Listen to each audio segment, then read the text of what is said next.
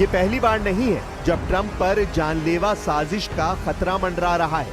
2024 में एफबीआई और डीओजे ने ईरानी इस्लामिक रेवोल्यूशनरी गार्ड्स के एक गुट की साजिश को नाकाम किया था। उनका मकसद था ट्रंप की हत्या करना।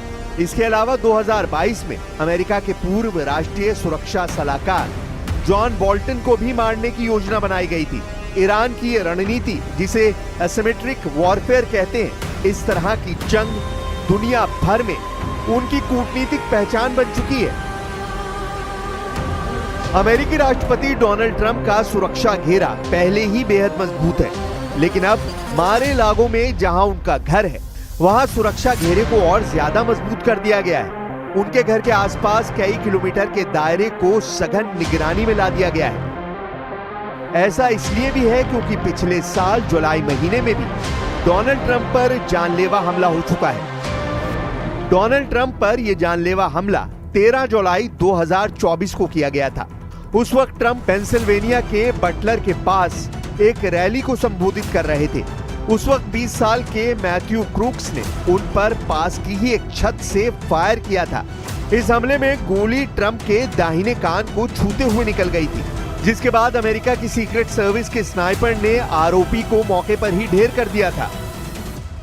We've been threatened very directly by Iran, and I think you have to let them know, because the best way to do it is through the office of the president, that you do any attacks on former presidents or candidates for president, your country gets blown to smithereens, as we say. यानी उस हमले में Trump की जान बाल बाल बची थी, लेकिन इस वक्त ट्रंप के हालात बेहद संगीन है। ईरान के परमाणु ठिकानों पर अमेरिका का B-2 बॉम्बर तबाही मचाकर आया है। ईरान की सामरिक शक्ति को अमेरिका और इजराइल ने सीधी चुनौती दे रखी है। ईरान के कई मिसाइल ठिकानों को तबाह किया जा चुका है।